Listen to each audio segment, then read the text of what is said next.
कधी कधी आपल्याला एवढा कंटाळा येतो की आपण असं म्हणतो की बास आता ह्याच्यापुढे मी अजिबात विचार करणार नाही कोणत्याच गोष्टीबद्दल. पण लगेच तोपर्यंत फ्युचरमधला, पास्टमधला किंवा जे घडलंच नाही त्याच्याबद्दलचा एखादा विचार आय एम बॅक म्हणून आपल्या माइंडमध्ये परत येतो. सो हाय, मी ऋतुजा आणि माझं मन ना कधी शांतच नसतं. माझ्या डोक्यात नेहमी काही ना काहीतरी विचार चालूच असतात. म्हणजे मी एकटी असल्यानंतर किंवा झोपायच्या आधी, मग कुठेही एकटी फिरत असली तर माझ्या मनात नेहमी सतत विचार चालूच असतात. आणि हे आपल्या सगळ्यांच्या सोबत होतो आणि त्याला इन शॉर्टमध्ये आपण ओव्हर थिंकिंग असं म्हणतो. आपलं मन नाही एका मेकॅनिकल मशीनसारखं आहे, म्हणजे सतत आपलं चालूच असते. आणि मेन गोष्ट म्हणजे जी गोष्ट आपल्यासोबत घडली नाही ना त्याच्यावर तर ते तासनतास इमॅजिनेशन आणि ओव्हर थिंकिंग करत असतं. समजा आपण बाहेर गेलो आणि काहीतरी खायचं ठरवलं आहे, तर मग आधी आपण खातो जे आपल्याला खायचं आहे. समजा आपण चायनीज खाल्लं, तर मग ते खाल्ल्यानंतर आपण असा विचार करतो की अरे उगाचच खाल्लं, ह्याच्यापेक्षा मी एक वडापाव खायला पाहिजे होता. म्हणजे चायनीज 60चा आहे, वडापाव 20चा खाल्ला असता तर वरचे 40 रुपये तरी उरले असते, असा आपण विचार करतो. त्याच्यावरती पण आपण ओव्हर थिंकिंग करत बसतो. जवळच्या व्यक्तीला SMS केला आहे पण तिनं मला अजून रिप्लायच केला नाही, मग ती मला प्रायोरिटी समजत नाही का? रिप्लाय केला पण मग ती इमोजी का सेंड करत नाही आहे? मी काही बोलले का माझ्याकडून काही चुकलं आहे का? ओव्हर थिंकिंगचा मेन पार्ट कोणता आहे माहीत आहे का? तो म्हणजे व्हॉट इफ, म्हणजे जर का आणि तर का. या प्रकारचे प्रश्न तर आपल्या मनात खूप चालतात.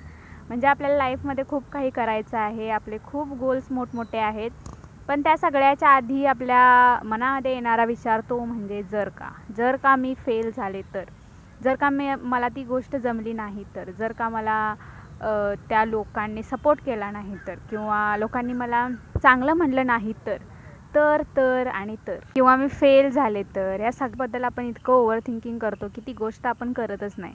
कारण काय माहीत आहे का, आपल्याला आपण शाळेत असतापासूनच आपल्याला असं माहीत आहे की फेल होणं म्हणजे ती व्यक्ती सक्सेसफुल होणार नाही किंवा पुढं जाणार नाही आणि तिचं काहीच होणार नाही, हे आपल्या माइंडमध्ये बसलेलं आहे फेल होण्याबाबतीत. पण मला वाटते फेल होणं इज अ ग्रेट, कारण आपण चुकांमधूनच पुढं जात असतो. चूक झाली की ते आपल्याला पाठीमागं ओढत नाही, तर पुढे जाण्यासाठी आणखीन मदत करत असतं. कारण तिथं आपण ॲनालाइज करतो की मी कुठं चुकते किंवा मी कुठं चुकतोय आणि मला ह्यात काय इम्प्रूव्हमेंट करायला पाहिजे. तर आपली मेन गोष्ट ती म्हणजे ओव्हर थिंकिंग. त्यासाठी आपण काय करतो, खूप व्हिडिओज बघतो, आपल्याला खूप माहिती असते, पण ॲक्च्युअलमध्ये आपण त्याच्यासाठी ॲक्शन घेत नाही.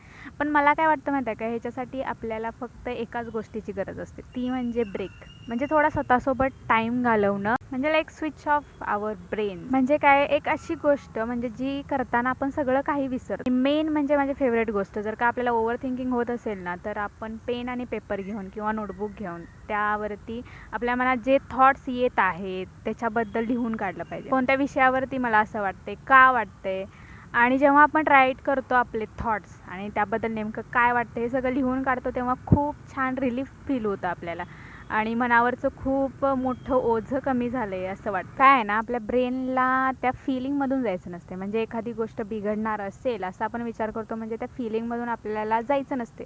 सो त्यावेळी आपला ब्रेन आपल्याला सिग्नल देतो की चला ह्याच्यावरती ओव्हर थिंकिंग करूया.